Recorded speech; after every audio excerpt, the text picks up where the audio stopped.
예상치 못한 순간 아기를 낳는 경우. 앞에 아이 낳는 과정만 잠깐 봤는데요. 요즘 알다시피 산부인과가 이제 산과랑 부인과를 합친 말인데, 이제 산과, 아이를 받는 과가 많이 의사들도 없어지고 병원도 없어지고 그러고 있어요. 산부인과 유튜버로 제일 유명하신 홍혜리 선생님이라고 아세요? 우리 동네 산부인과 모르시나? 그 선생님이랑 같이 방송할 일이 있어갖고 얘기를 들었는데, 고위험 산모라고 그러죠. 요즘 결혼 자체를 30 넘어서 하다 보니까 아이 낳는 시기가 너무 미뤄져가지고, 원래 교과서에는 35 이상이면 고위험 산모라 그러는데 40 넘어서도 애를 낳는 일이 있어요. 옛날에는 40 넘으면 당연히 애 안 낳는 줄 알았는데 이제는 너무 결혼이 늦어지다 보니까. 그래서 그런 경우를 35세 이상이면 고위험 산모, 40세 이상이면 초고위험 산모라 그러는데, 그런 사례들은 그냥 일반 산부인과에서 못 낳거든요. 위험한 게 너무 높아가지고. 아이한테도 위험하고 엄마도 위험하고.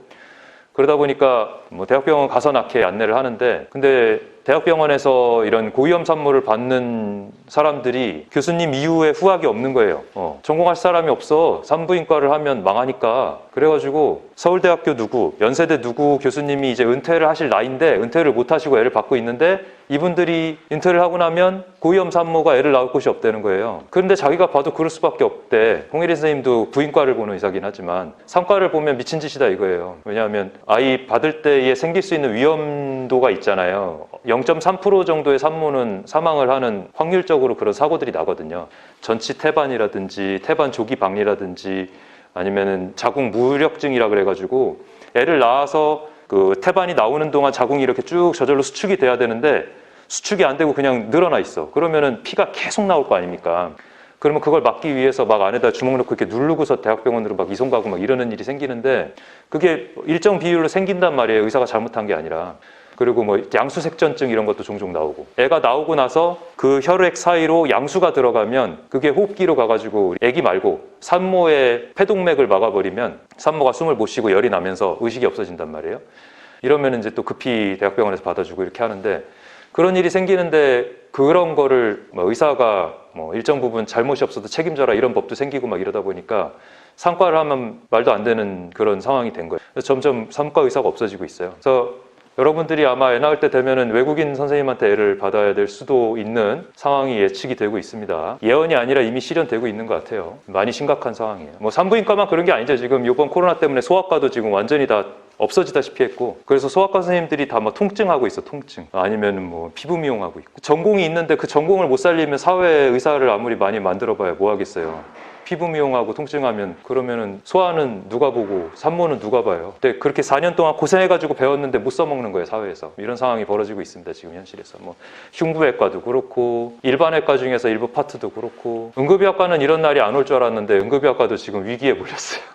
2015년도에 처음으로 지원율이 100%를 넘었어요. 그래가지고 응급의학과 이제 인기과가 됐다 이러고서 우리끼리 막 그랬는데, 그 다음부터 쭉쭉 떨어져서 불안하다 그랬더니 작년에 78%. 안 채워진 거예요. 올해는 지금 60%를 보고 있어요. 안 채워질 것 같아요. 그러니까 다들 우리 응급의학과 같은 경우는 저게 있었죠. 이번 6월 달에 있었던 2개의 사건이 있었는데, 모 병원 응급센터에서 방화 사건이 하나 있었고, 뉴스 본 적 있어요? 휘발유 이렇게 들고 와서 이렇게 뿌린 다음에 불 탁 붙였잖아요. 그러면서 다행히 직원들이 엄청 빠르게 대처를 해가지고 아무 인사사고는 없었지만 정말 이렇게 험한 곳이 응급실이라는구나를 더 인식시켜준 계기가 됐고, 두 번째로 낫으로 찍은 사건이 있었어요, 의사를. 그것도 6월에 일어난 일인데, 보호자가 할머니가 전날 심폐소생술을 하고서 안 돌아오고 돌아가셨어요. 근데 의사들이 잘못했다고 앙심을 품으신 할아버지가 다음날 고생했다고 선물을 드리겠다고 거짓말을 하면서 그날 일했던 의사의 근무 시간을 알아낸 다음에 그 시간에 이렇게 숨기고 가가지고,